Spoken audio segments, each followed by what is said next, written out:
Yeah! Yeah! Let's go! Yeah! All the whoops, all the yeahs. It's UFC 305 day, everybody. Get excited. You see the two men on the marquee getting ready to battle it out finally for the middleweight title. Dricus Plessis defending against Israel Adesanya. Cannot wait for this fight. Let's talk about it with all of you guys as we welcome you to the People's Pre-Fight Show. I am Mike Heck here in the ATL, getting you ready for this event. And joining me as always, the baddest stash in all of MMA, the chair swinging fool himself. Let's see how many chair swings he get from Casey Leydon. Where's he at? Let's see. 2.5. 2.5. That's pretty good. 2.5. I'm having fun. I'm in a good mood. Let's do this. I'm glad you're in a good mood. I have not slept very much. Drove out to Atlanta early this morning, played some golf with Jed Mishu and a couple of his buddies. Played like ass. It was 100 million degrees out. So I'm feeling good. I'm going to chug some energy drinks, and I'm going to be up and ready to go for the watch party at 9:45 p.m. Eastern. Casey's got 2.5 chair swings. Let's see what you guys are thinking. Let's see how excited you are. Get your questions in. Let's rock and roll. Let's party. Let's go. What do you got? Super Chatters obviously gets the front of the line. Did you sunscreen? Did you lather up? You're not gonna get super red on the watch party, right? You good? I'm just gonna have like the golf tan. You know what I mean? Tan, Like okay. Like here. Oh yeah. Right. Tan. Everything All right. else pale as a ghost. All right. It's pretty awesome. All right. First comment. Fun fact: Casey Leydon allergic to sleeves. Is that true? This is true. Yeah. I get a t-shirt, I put it on, and I just get a rash right here, and then I just flex, and the sleeves pop off, and then we're good. We're good. Yeah. Understandable. Thanks for your concern, Mr. Standing. I appreciate it. Will Casey ever play golf? No one's invited me. Just saying. Hopefully. Hopefully. Swing rounds in California. Yeah. Hopefully we'll make it happen. All right. Super chat here. Let's hit this first. Boys, it's time. What will Tai Tuivasa's walkout song be? It's a great question. This is always a great question because it could literally be anything. Yeah. Hey, Tai Tuivasa, he's a showman, so you don't want to miss his walkout. I don't know. We'll see what he picks, but it's always going to be entertaining and fun, and maybe not what we expect. I don't know. What could it be? It's going to be fun. I'm going to go back to the 80s. I think he's feeling a little throwbacky. He's going to come out to, I don't know why this is the song that popped in my head. He's going to come out to Manic Monday by the Bengals. Bengals. All right. Wish Bengals it were a drop. Sunday because that's his fun day, his Yeah. I don't want to run day. It's just another Manic Monday. I hope so. Thank you for the That's thank you fun, for the man. question, Stephen.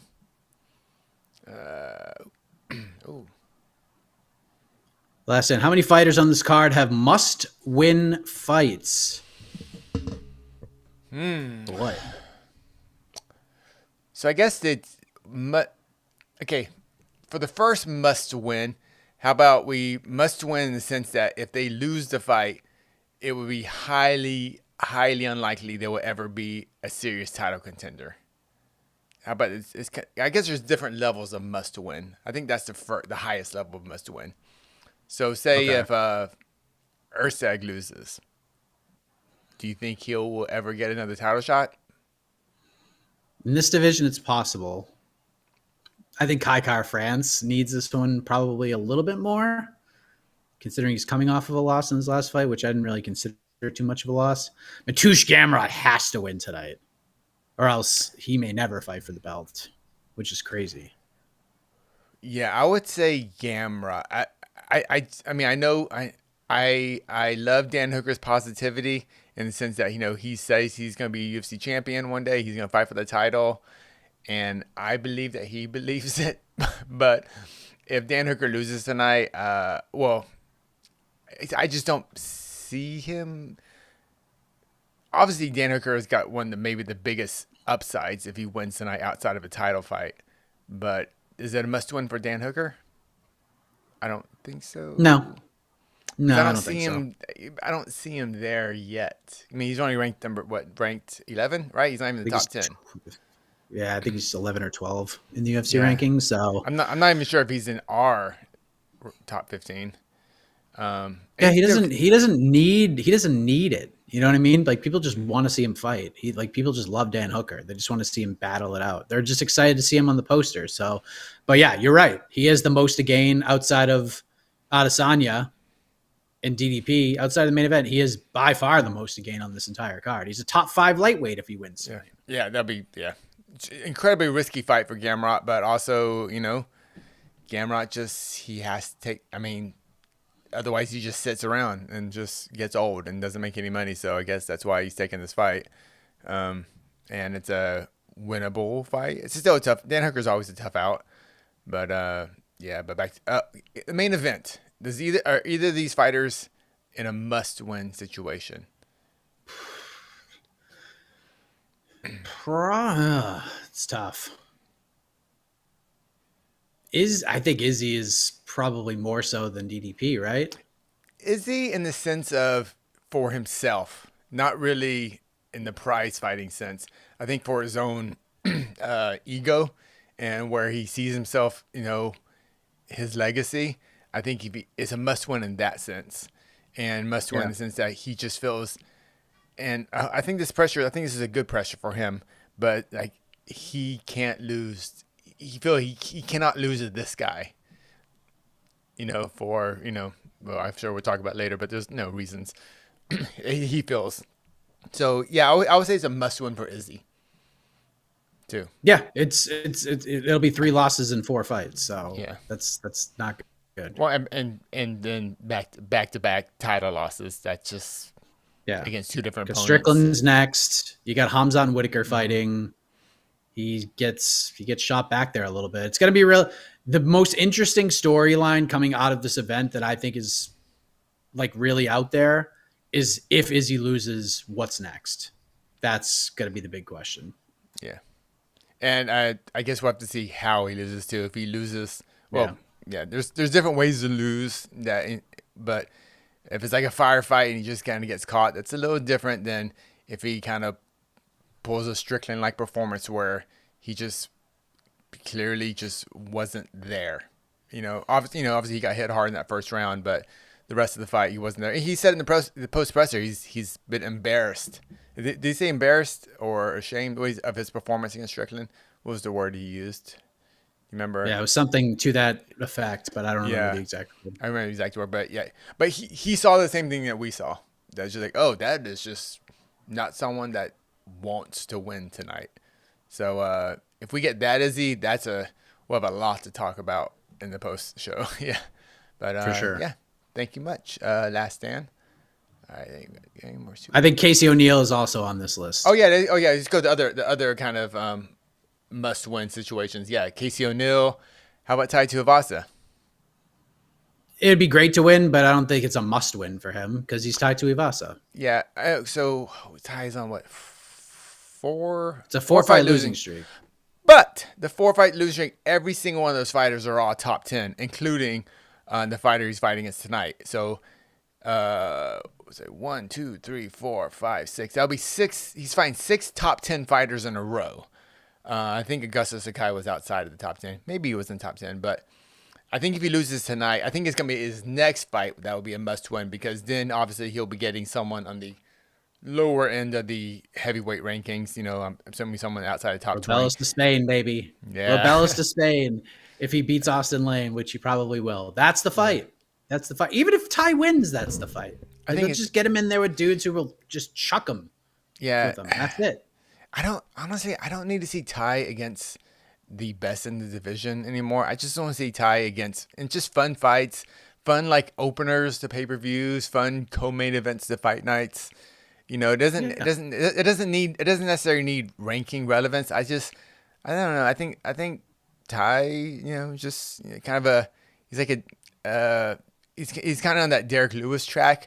It's like, all right, you kind of I know he never got a title shot, but he was in that top 5, you know, and for a moment, you know, we're like, oh my God, is Ty the best heavyweight in the world? Who didn't? But then the reality kicked in, you know, unfortunately for him. But yeah, just keep him in fun fight. So it's not a must win, but if he loses tonight, his next fight, I don't know, we're getting close to that. But I think for everyone else, it's just you know, you want to win, you want to, you know, you guys. I don't see another fight that really. Yeah, Casey O'Neill and Ty a little bit. But Casey O'Neill was it? She on a little bit. two fight losing streak. Yeah, 2 fight and Jennifer Maia. You know, it happened. Jennifer Maia is really good, just undervalued, and the Lipsky fight she just didn't look good in the Lipsky fight. So Luana Santos isn't a pushover, so it'll still be a tough fight. But yeah, if we want to consider Casey O'Neill potential contender, tonight is the night she needs to do it. And if she needs to go back to her style. Yeah. If she looks good tonight, then yeah, she's back, I guess. All right, thank you much. Nikki, you paid. You just want to give us money, Nikki? What's going on? What up, Nikki? 12K. What's up, dude? Oh, okay. I think here you go. I found this question. Thoughts on the breaking news that Jed is taking the reins of the MMA Hour.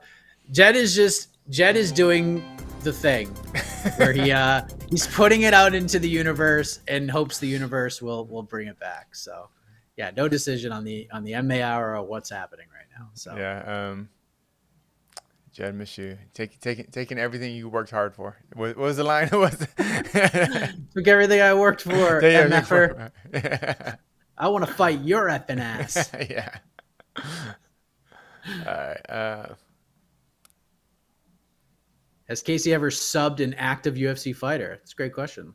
I have trained and rolled with 2 active UFC fighters.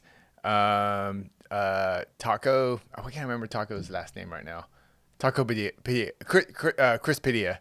But Chris Taco Padilla. I don't know him as Taco. He's had 1 fight in the UFC. He's 1-0. And no, I've never subbed Taco. And I've gotten my ass handed to me many times by Victor Henry. So I've never subbed any active UFC fighter.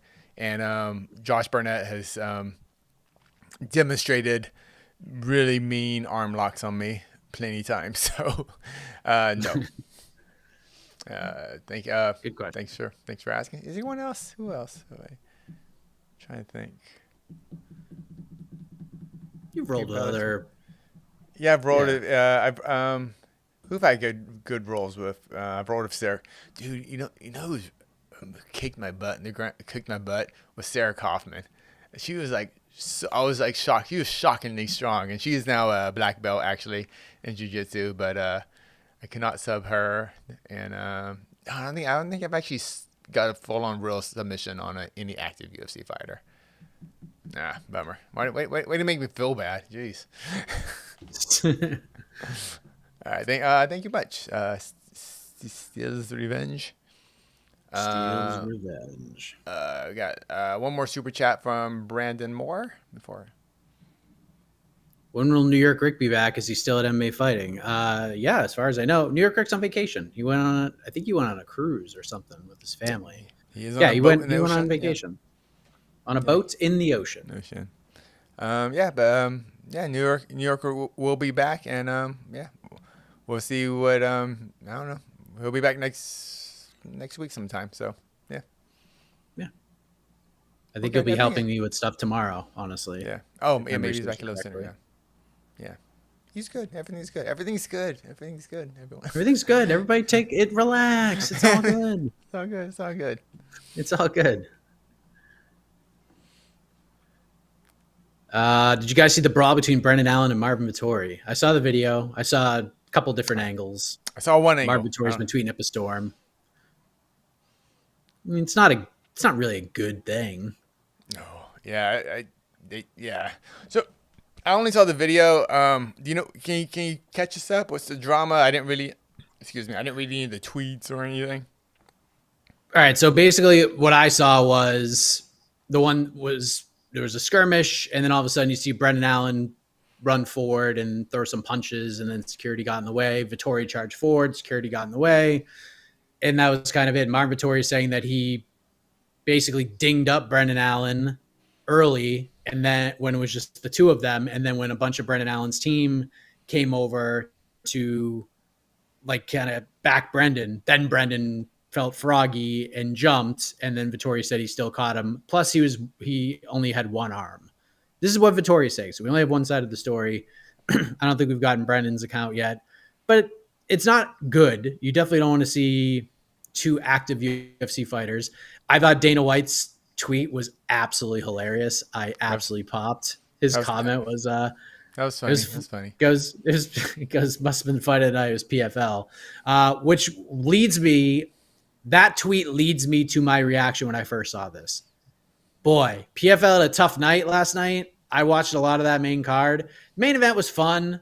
There were some good knockouts, but it's just nobody cares. Like it just nobody cared.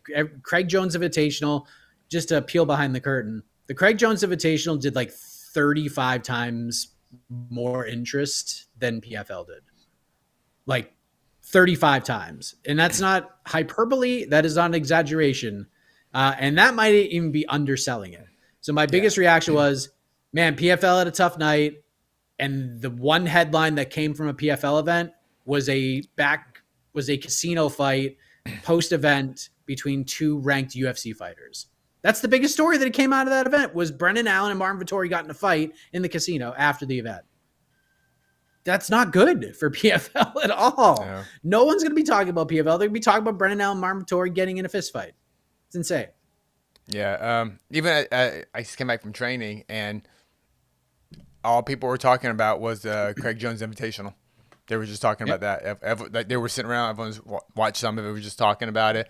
They were talking about how ADCC just sucks this year. To how like just they're just talking jiu-jitsu and that the prize fighting world of jiu-jitsu. I would have none. I would have zero. There were the only two things I even heard anything about PFL was the fight in the casino afterward, and Danny Sabatello kind of semi-retiring or something. I'm not sure what that was. He's already backed off. He's already backed off from that. Yeah. So that's it. And apparently there were other fights. What was the main event? I honestly don't know.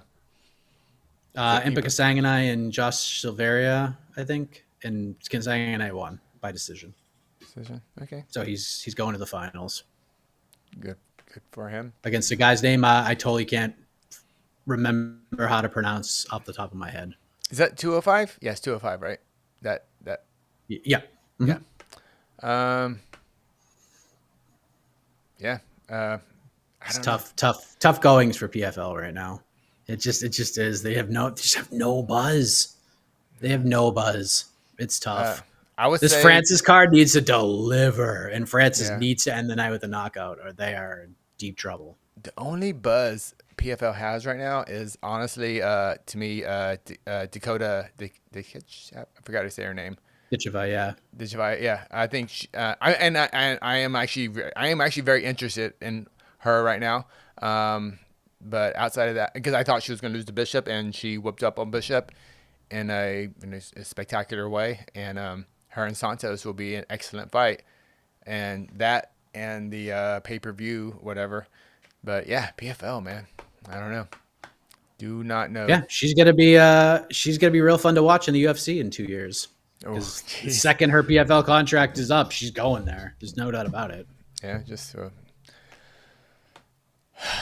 yeah, I don't know. Yeah, it's a bummer. I won't. Yeah, I don't know. We don't need to go off on that too much, but yeah, it sucks. I wish there was just more buzz around them. I think we see Prime Izzy tonight. At least that is the vibes I'm getting. So it's super weird. I might as well get this out of the way. So I did a predictions video that popped up, and I revealed a couple of the bets that I made. And one bet that I was like super proud of is when I actually when I saw it real quick, and I can't actually place said wagers in the state I live in. So luckily I have some family members who will do it for me in a state that will actually do it. So I send this person a text and I say, Izzy point spread, place it. Because when I saw it, Oh, that's me. Sorry. When I saw it, I looked at it and I was like, really? I thought it said Izzy plus 5.5 plus 135 for the point spread bet. And I was like super pumped about it. I was telling everybody like how great of a bettor I am. And it turns out I didn't even know how bad this bet was until I read the comments on the predictions video, because someone's like, that point spread bet doesn't make any sense. Like if Izzy's the favorite, him getting plus money on a plus point spread doesn't make any sense. And I'm like, oh, you're wrong. And I went and looked at it. I'm like, oh, Jesus Christ. So like my pick is DDP, but I have a point spread bet on Izzy at -5.5 and plus 135. So for this bet to cash, like I made the bet thinking, because I saw it like so fast and I'm like, do it right now. And then I went on to something else. And all week I was like, yeah, I got a point spread bet on Izzy at +5.5 and plus 135. Like DDP is going to win a close decision, but I'm still going to win. Just like I got with Bilal Muhammad, but he won anyway, so it didn't matter. So for that bet to cash, like Izzy has to win and he has to cover the spread or finish DDP, or I just pissed a bunch of money. Moron. Absolute moron. This guy right here. This is why I don't bet outside of the watch party. Hey, I'm an idiot. The casinos love guys like you. So they love morons like me. They need more of you. You're gonna sponsor by DraftKings next week. Yeah, I'm getting my own personal sponsorship. But yeah, listen, if you're right, Scott, then I cash a bet that I don't deserve to cash. I'm riding with it now because I have to. I'm a moron. So thanks, Scott. Nam Kablam. Great seeing Ben Folks on BTL last week. Any more surprise guests coming up? Any MMA or non-MMA podcasts you guys enjoy? Excited for tonight's card. Yes, it was great having Ben Folks on. I'm very upset that it took so long to get him on. I don't know. I thought Luke Thomas was a pretty big surprise when we got him for the first time. Like, that was a big deal. He hadn't done anything with MMA fighting in forever. People thought he was like banned. So when he popped up on the screen, everyone's like, what? What's going on here? But he was never banned. Luke's been on a couple of times. Yeah, I'll listen. Anybody in the media game wants to do it, let me know.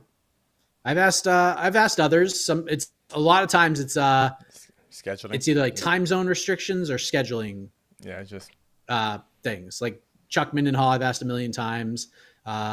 Like Pizzi, I've asked a million times, but they usually do their Spotify show recorded like right around the same time, so it's like impossible to get either of them. But who knows? We'll try. We need to get Pizzi on. I love Pizzi. I miss I would Pizzi love that so much. I miss Pizzi. I would love that. What MMA, non-MMA podcast do you enjoy, Mike? I don't know. What do you? So I listen to, like, when I'm driving, I will listen to pro wrestling podcasts. Oh, really? Which one? So I like the ones where they kind of go back in time and like just talk about a specific topic or an event. So I like the Bruce Pritchard Something to Wrestle. I listen to that a lot because Bruce is obviously in WWE all those years. So the one I listened to on the way down was they were going through the first year of Kane in WWE. So that was pretty fun to go back and listen to. But I listen to like the Cornette show here and there because him and I have similar takes on AEW right now. And it's always funny to like listen to them react to like the ratings and everything. And sometimes I'll listen to the like nostalgic 90s pods that are out there. Like everybody has a podcast though, so you could find them, and it's just like the Boy Meets World people have podcasts. There's just like a bunch of like old 90s stars that we watched growing up as kids that have their own shows that go back and rewatch their shows. So I don't know, kind of depends when I'm in the move in, but nothing really crazy. What about you? Yeah. The only sports pod I listen to is I just started recently the new I can't remember what it's called, the new Pablo Torre. I listen to his new podcast. He does the show with Mina Kimes, and they talk sport. Some of it's sports, some of it's just cultural stuff. So I enjoyed them too a lot. What else I listen to? I like history podcasts. I listen to Tides of History with former MMA journalist. I can't remember his name right now. Oh my God. But Tides of History, and I listened to Hardcore History of Dan Carlin, and I like Mark Maron a lot as far as just interviews and stuff you should know. I like that one a lot too. Usually it's just an hour about a fun topic. So those are the ones I kind of hit. So I bought a car I bought a car not that long ago, and I have Sirius in the car now for like a few months that they just give you like a free subscription. So I've been listening to a lot of like Howard Stern interviews and stuff. Dude is so good, so damn good at interviewing people. Yeah. I just like good. I like generally like good interviews. Yeah, I like that. Yeah, and he's the best. I think he's the best interviewer of anybody. He's so good. Yeah. I know he was a big influence on Helwani. Helwani loves Howard Stern. Yeah, he's so good. He makes everybody just everyone's guard just comes down when he talks to them. It's amazing. Yeah, that's cool. I like it. What's it? Other people like Hardcore History is great. That's cool. Cool. Me and kind thumbs down. Get out of here, weirdo. All right. Thanks a lot. When do you listen to your podcast? I'm always interested. When do people like? When do you listen? I only listen to podcasts when I'm driving. So when I'm stuck in LA traffic, it's pretty much the only time I listen to podcasts. That's it. Okay. Yeah. When I make the long drive to Atlanta, that's mostly when I listen to them. Like I'll load up a bunch of them, and then because I know I'm going to be driving for 6 to 8 hours total, so I'll try to get like 6 to 8 hours worth of audio to listen to and from. Yeah, I try to get into audiobooks, and for some reason I can't do audiobooks as much as I want to. Like I want to be an audiobook guy, but I just can't. Like I thought I would be, but I'm just like, I don't know. All right, thanks a lot. Oh, wow. Super chat, 1K concurrent views for a pre-fight killing. Thank you, Lazy Bed. It's because you're here. Yeah, I want to see your comments. Here for you. Right now, so yeah, we have like almost 1,400 people watching right now. So thank you much. And I think the hype is real, baby. Actually, let's talk about that a little bit. This is a good number. I mean, we were doing this last week for the UFC Vegas. Who was it last week? 95. Spivak and Tavora. I think we had we topped out at like 300 people. So maybe, I don't know. People just forgot to change their browser. So this is a good sign though. This is a good sign that excuse me. We're kind of, I think, a couple of days ago, or maybe early last week, people were like, I'm not feeling the hype. Is this card being overlooked? But this was all before the press conference. And I think the press conference, it got people engaged. People had feelings on the press conference. And it wasn't for the general, oh my God, this is so stupid type of trash talk. It's like, oh, this is interesting where this press conference is going, specifically the main event, gentlemen, going at it in ways I kind of didn't expect it to go. So I think, and it felt real and natural, and not they weren't just like, oh, let's sell the fight. This is like, okay, this is a thing, this is a beef, So yeah. I like that. So I don't know. What was your feeling in the press conference? Right. So I obviously saw clips of it because a lot of them went viral. There were certain moments, the one with DDP and Izzy got real emotional and everything. And I said from Jump Street, like, I don't care about any of this stuff. Like, I'm just excited for the fight. I usually the press conferences don't work. This one worked. And it's always, and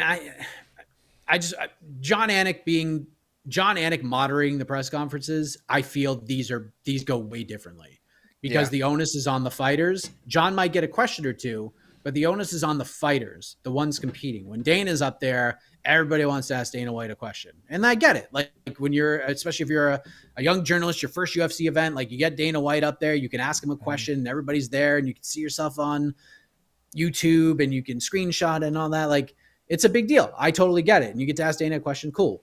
But when Anik's there, like Anik just gets everybody going. He fires everybody up. And then it's just like, positive let's energy go. too. Yeah. Yeah.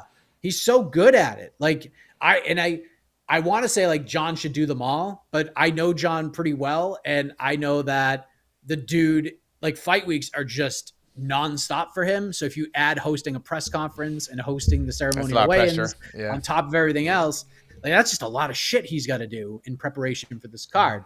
But he's so good at it, and when John's there, he just stands back and lets things go. But he also knows the moment when to step in and stop it. Like, he doesn't let things linger too long. So I think this press conference really worked. I think it boosted up the hype. And I thought their ceremonial weigh-in face-off was friggin' electric last night. It was awesome. Like, these two are ready to go. DDP didn't have a whole lot to say in that regard. Izzy dropped a good line.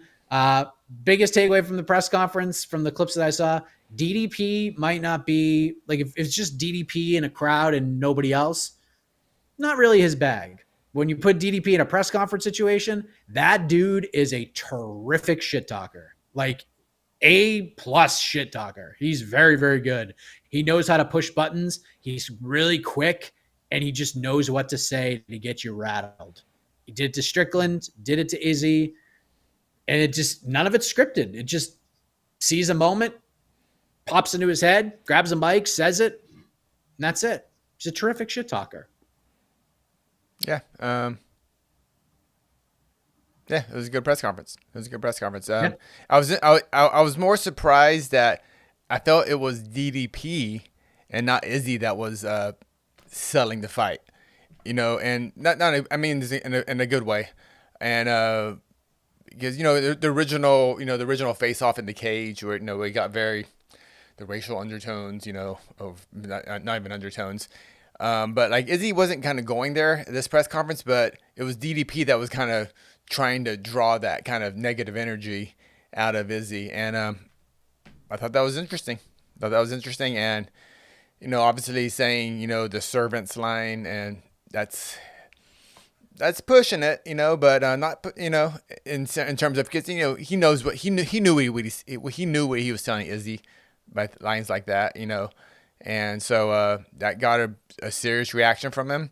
And I don't know if that's the reaction DDP wanted. I don't know if that's going to be beneficial to him or beneficial to Izzy, but it made for good fight week drama. And but back to Anik, I really enjoyed the way Anik handled that. And I enjoyed what Anik said afterward on his social media, kind of complimenting Izzy in terms of, just letting it out there, not being afraid to show those emotions, and also giving props to DDP for being like, hey, this guy is a prize fighter. He's a big stage fighter, So good all the way around, and I think it showed. And just going by the numbers that we have watching this right now, the hype is there, and people are very interested at this card tonight. When last week people were, oh, is this being overlooked? It is not being overlooked now. It is fight day, and the hype is real. Exciting. Yeah, we're ready. Can you just imagine if we got this card if they had a week off last week? Oh my God, we'd be through the freaking roof right now. Yeah, I wish. Which is better? Strickland Izzy 2 or Strickland DDP 2? I'm gonna go Strickland just because I'm gonna go Strickland. Well, which one? I'm sorry. Strickland Izzy or Strickland DDP? Strickland Izzy too. I think, yeah, because like it will kind of because that would obviously mean Izzy wins tonight, and it'll be a lot of finishing of storylines. I guess, speaking of very pro wrestling, but Izzy's finishing the story, multiple stories, if he can win tonight and win against Strickland, and it'll be very interesting. Obviously, Strickland and DDP will be fun to watch too, because the first fight was so good. So it was good, and a lot of people had Strickland winning. I didn't, but I recognized it was a close competitive fight, so I'm not going, what are you talking about? So personally for me, Strickland Izzy 2 is the fight. But yeah, I don't know. What do you think? Yeah. Damn, I don't know. I don't know. I like both of them in different ways. But yeah, it's probably Izzy, because if Izzy comes in and he's like, I'm ready. I wasn't ready the first time, but now I'm ready. And then the same thing happens. What? It's just like, dude, Strickland has this guy's number? Get the guy's number, yeah. We'll get answers to a lot of questions that we had coming out of that fight. Is Strickland just that good and he has Izzy's number? It just was so ready for everything he was going to throw at him? Or was Izzy what he's been saying all week he was that night? And what a lot of people were saying that night, just wasn't himself. Didn't want to win, didn't have that killer instinct, looked deflated heading into round 5. And then the last 10 seconds, that image of Strickland yelling at him and pushing forward and punching him, yelling at Izzy to come on. And Izzy's just kind of backpedaling and getting away from him. Like, still can't believe I saw that from Israel Adesanya. Well, when 4 years prior, like, he's getting ready for round 5 with Kelvin Gastelum saying that I'm ready to die. Like, crazy. So yeah, I think I've talked myself into Izzy. But, dude, DDP 2 is really interesting too, because that's one of the closest fights I've ever seen, especially a title fight. Yep. All right. Thank you much. Super chat. Is Tai Tuivasa a good dog today? He is for me. I have a bet on Tai Tuivasa. Did I pick Tai? No, I did not pick Tai. So yeah, it's a good fight. I'm excited for the fight. How dare you? Yeah, I know. Oh, are you frozen?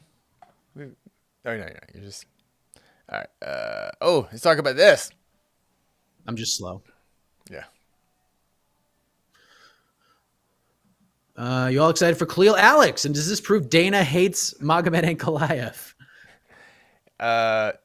For the second part of the question, yes. Just yes. Without a doubt.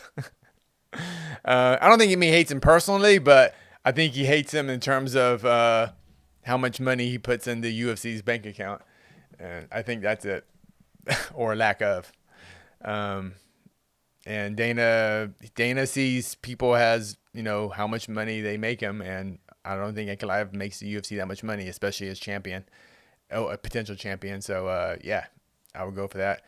What about you, Mr. Heck? It's such a weird fight. Like, you could make a case that like neither challenger like actually deserves a title shot. Like, even Juliana Pena. I think Juliana Pena. Oh, yeah. Okay, sorry. I thought you were talking about Magomed. Yeah, I mean, not Magomed. Magomed deserves it. Okay. Khalil is fun though. Like, Khalil is just stylistically the fight slaps, but it doesn't make any meritocratic sense. Yeah. Hopefully, the plan is, as of right now, that I'll be on. The plan is I'm hoping to be on the post show to like give a reaction, everything for like a quick minute, and then I'm actually flying to New York at 6:20 tomorrow morning, like 12 hours from right now. I'm hopping on a plane going to New York for the Jake Paul, Mike Tyson press conference. But turns out Khalil Roundtree is actually going to be at that Fanatics Fest in New York City. So I talked to the UFC, and looks like I'll get a quick chat with Mr. Roundtree to react to this fight booking. So stay tuned for that. Wow. Khalil Roundtree getting title shot on 5-fight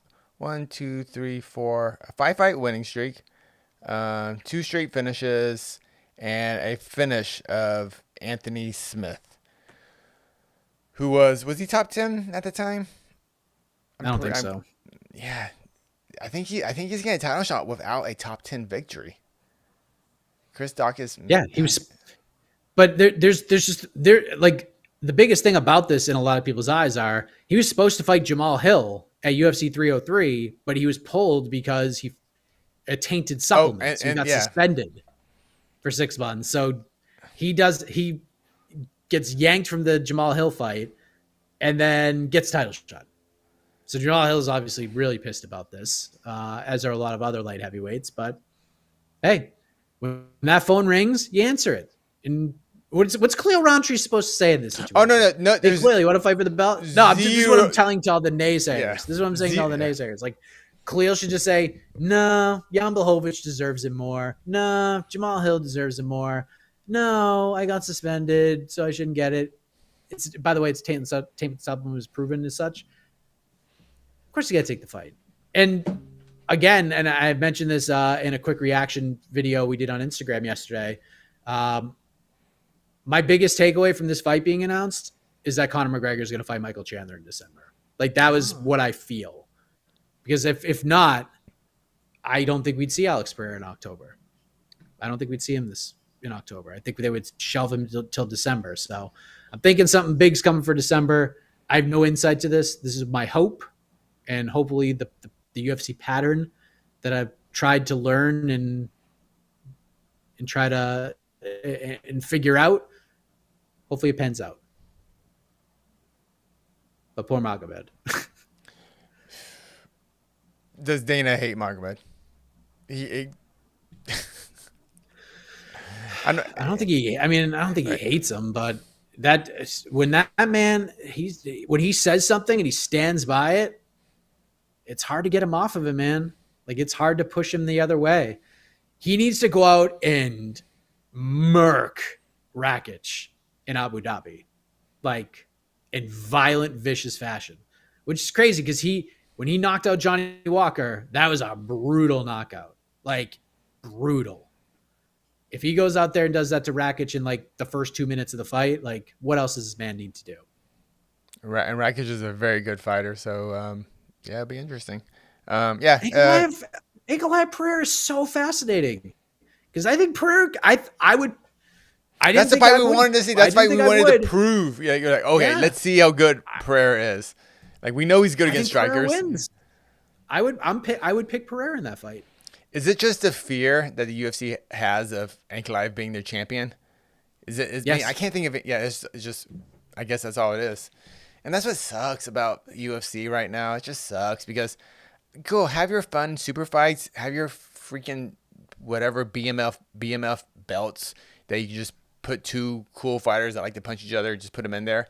But I get titles are supposed to be the two best guys, and Roundtree may be the best guy, but he hasn't proven it yet. And Ankalaev has proven that he's earned that shot. And I thought he lost to Dustin Jacoby.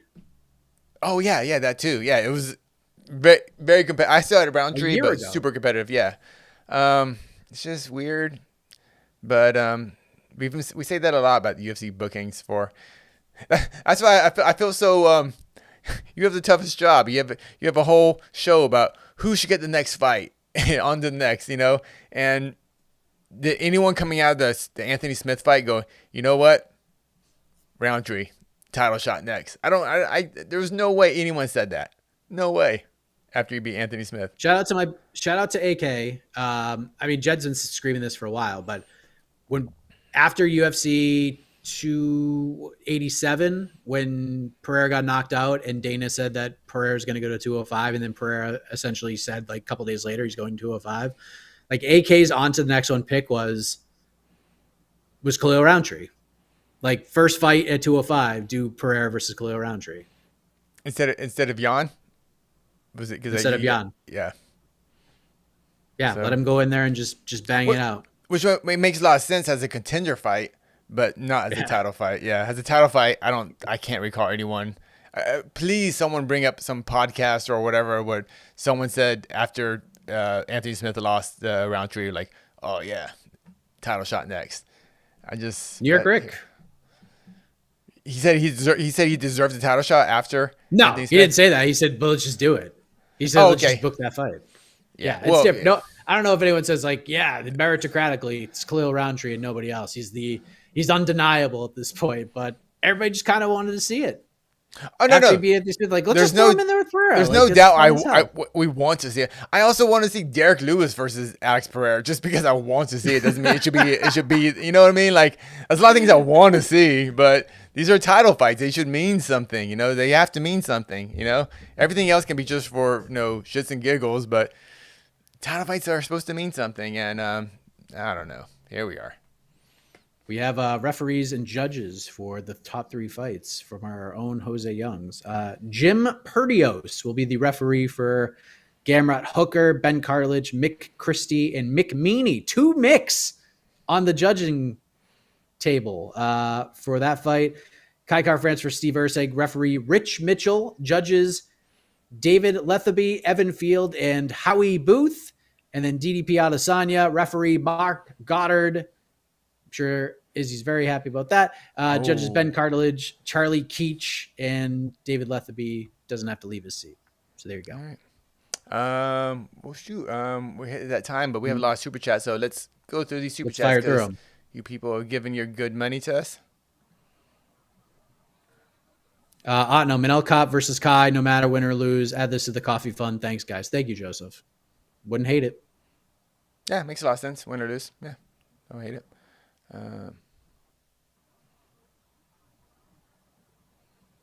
Will we get super petty Izzy with a KO? I hope so. I hope so.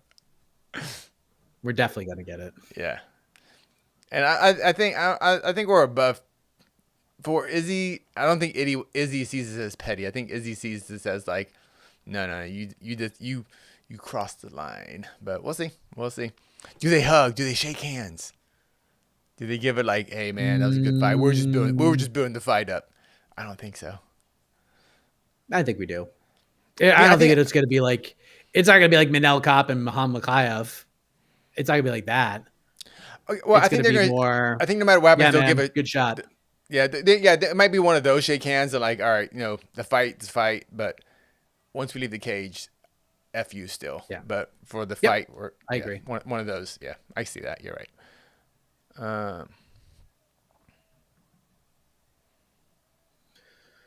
Oscar, I really love when Anik in front of Izzy DDP during press conference assaulted all the non-air breathers for claiming anyone except John Jones.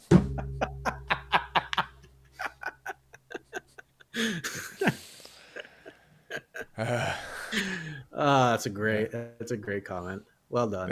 Thank you, $10 Oscar. well spent. That's amazing. Fahim, what if Alex chose Khalil, not Dana?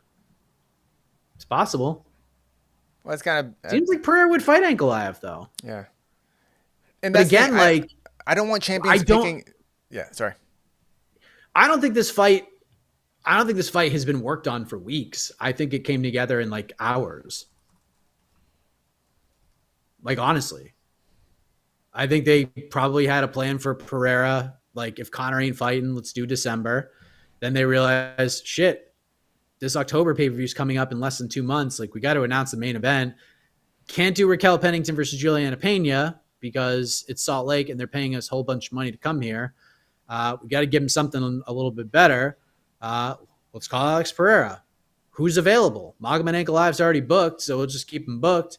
The guy that's available right now is Khalil Roundtree. You want to fight Khalil Roundtree? Pereira's like, sure. And then Roundtree was like, holy shit, I guess I'm getting a title shot. So I don't know. Maybe. I don't think Pereira called Dana and was like, hey, man, my next fight, Khalil Roundtree. I don't think it went down like that. Yeah. Yeah, it's just about UFC has torn apart contracts all the time. So just because he was booked in Abu Dhabi, they could have done Rakic Roundtree and everyone went cool. But hey, this is where we're at. Abu Dhabi might want Ankalaev. They might want Ankalaev. See, that's what sucks about where we're at. Then it's like where basically the venues are paying for matchups, But I mean, even Perth, I was like, oh, why are they? I was like, UFC's going to Perth again. But then I was watching the press conference and I saw all these Perth tourism commercials. I was like, oh, okay, Perth is paying. Yeah. Perth is paying for the UFC to be there. So, yeah, new world we're in. Connor, would be awesome to see Izzy hyper aggressive tonight and turn this into a dogfight. Could almost catch DDP off guard. I kind of think he's going to do that. The internet in this hotel is friggin' terrible. So. Yeah, it started good and then it's fading. Doesn't a dogfight go into? Isn't that if it becomes a dogfight? Isn't that an advantage of DDP, not Izzy?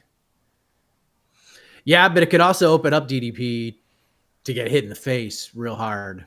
That's every DDP fight. I feel like. Yeah, he's very DDP is very hittable. Like he's very hittable. He is tough. And I'll never take that away from DDP. Like I still question if he's the best middleweight in the world right now, but I would not question his toughness and just F it. I'm just gonna run right into you and just throw hammers. And that's his strategy. That's how he beat Strickland. Yeah, he made Strickland not walk forward, and if Strickland walks forward, he generally wins. like 99%, unless it's Alex Pereira. You know, if Strickland can move forward, he wins. If Strickland can't move forward, he can lose. And DDP made Strickland, actually have to, not just march forward. Unfortunately, Izzy isn't a guy that just. I still think this DDP plays into all of Izzy's strengths, but we will see. I know a lot of people on the staff are picking DDP tonight, so a lot of people have obviously different opinions than me. But I'm just excited to see. I'm excited to see this fight. Cause I see it in my head, but I also see lots of other variations of it too. It's gonna be fun. Yeah, I kind of don't know what's gonna happen. Honestly, it's gonna be fun. All right. Super chat from Chase. Yes. Everyone should leave the Michoud Mansion and come to Revel tonight after the fights. Drinks on me. I don't know what that is. Is Revel in Atlanta? Is that in Atlanta? If it's in Atlanta, I don't know. I got to come back here and jump on the post show for a hot minute before I have to go to the airport. So probably maybe they can go. Yeah. Drinks are on Chase. So iced coffees all night at Revel. And our last super chat, I guess just dropping off some knowledge to us. Roundtree suspension was reduced to 2 months. Yeah, still got suspended though. I don't that part doesn't bother me, but that's what continuously has come up as a reason why as a main reason why he shouldn't have got the title shot. I even said it, like, it's a tainted supplement. It was proven as such. So I almost don't even think the suspension should have happened. Which is weird. Like, if it was a tainted supplement and we're taking all fault away from Roundtree, then just there should be no suspension. Then the suspension is just, I don't know, it's taken away. I don't know, and so I don't get it. But is this, how many fighters have gotten title shots off suspension, drug suspensions? Is this the first? That's a good question.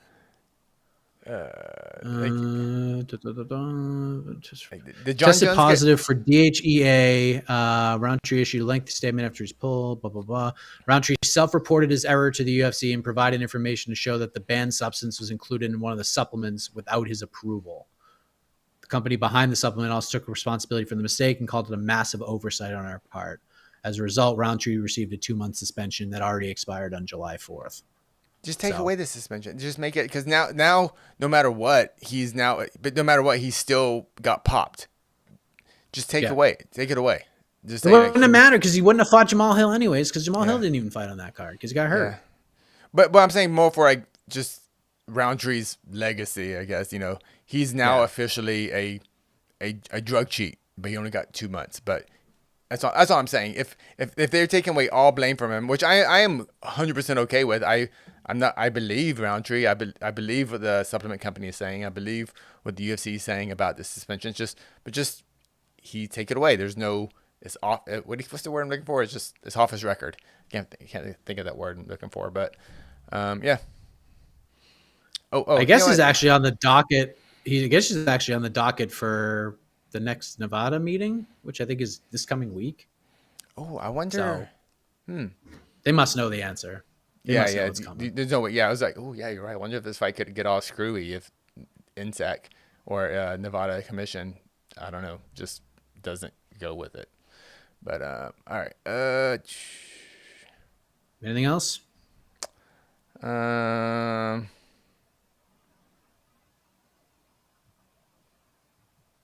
yeah, I like this question. Hold on. What would be the crazy result? Izzy grappling DDP to a decision, or DDP head kicking Izzy into the shadow realm in round 1? It's probably Izzy grappling DDP to a decision.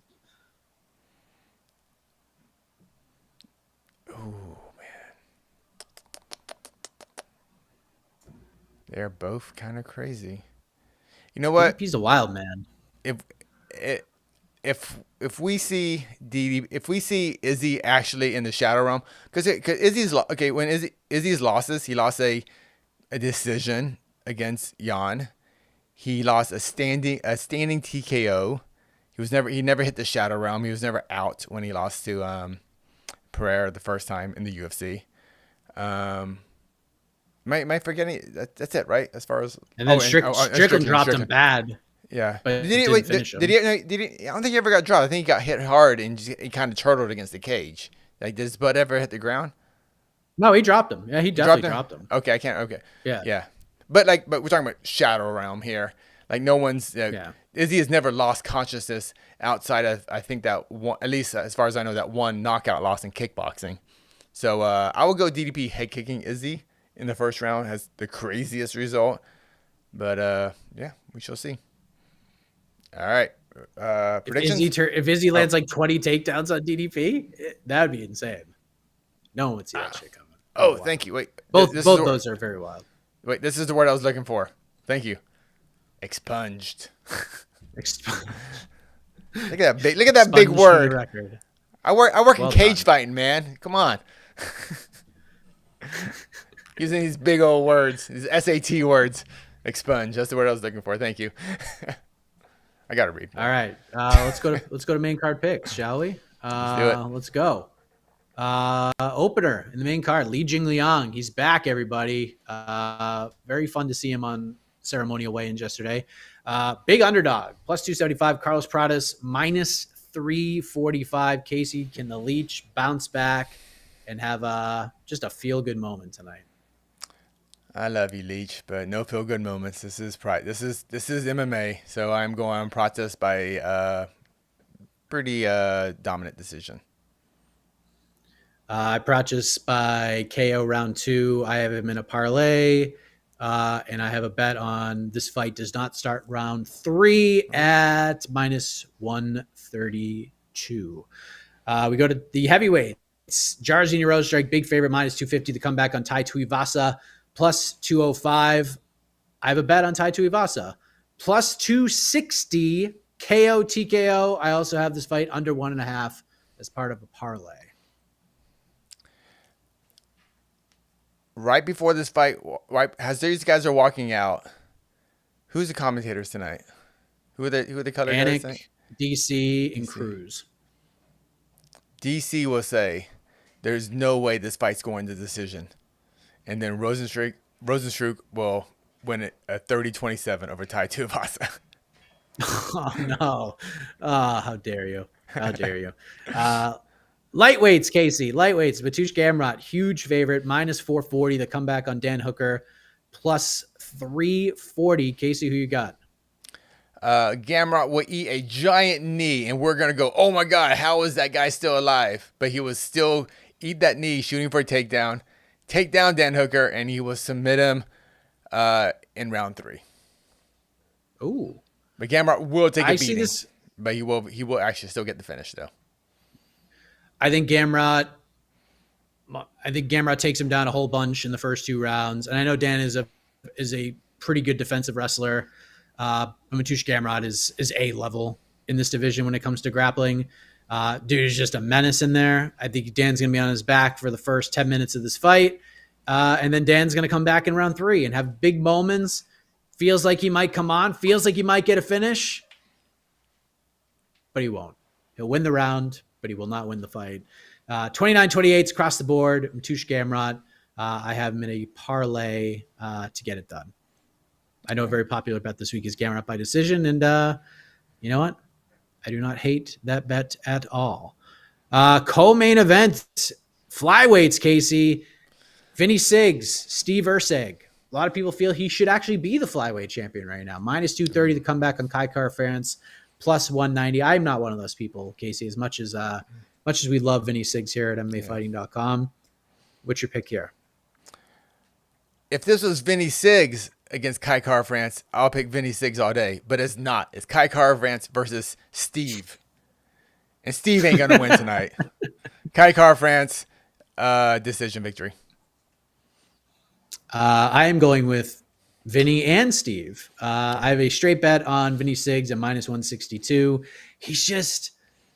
He is so much bigger than Kai. It's not even funny. He's like a big gentleman. He is just way bigger than Kai. Yeah. Like, I think Kai's quicker, but dude, Vinny Siggs can crack, man. I think this fight's gonna be super fun, and I think it's gonna go to the cards. Vinny Siggs by decision. I also have a bet on Gamrot Hooker. I have over 1.5 as part of a parlay, and then I have this fight over 1.5 as well as part of. Real quick, one of my favorite parts of the presser was like all the fighters from across the world on the dais. So we had like Dricus, you know, Izzy, Kai, Ty, Jarzinho, and then Steve. That's why I'm wearing this shirt. This is my Vinny Singh shirt today. Oh yeah, you're right. Good old Steve. Good old Steve. We love Steve here. All right, let's go to the main event. It is a complete coin flip right now, Casey. Minus 110s both ways. DDP and Izzy both minus 110s. So my pick in the MMA fighting staff picks is DDP by decision, but for the watch party, because I'm an absolute moron of a person, I have Izzy. Thought it was plus 5.5 at plus 135. Turns out it's minus 5.5, but at plus 135. So give me Izzy. I guess I need Izzy to win. My bank account needs Izzy to win this fight, either by dominant decision or get a finish. But my like official pick, just throwing it out there, is DDP by decision in a fun ass fight. The fight will be fun, no matter what. It will be a fun fight, but this will be one of those y'all must have forgot, and Izzy will knock out Dricus du Plessis by one great counter left hook, and he will become Anu for the third time.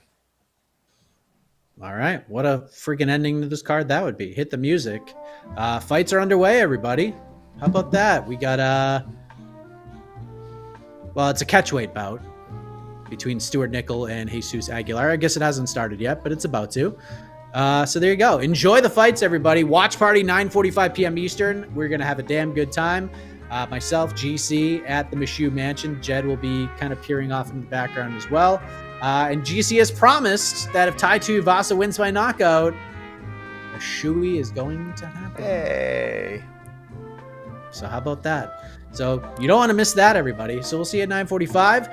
And if you miss us on that, which I don't know why you would, kind of a silly mistake on your part, post-fight show, Jose is in Perth. So you'll have all the winner interviews that are decent up on the YouTube channel as well.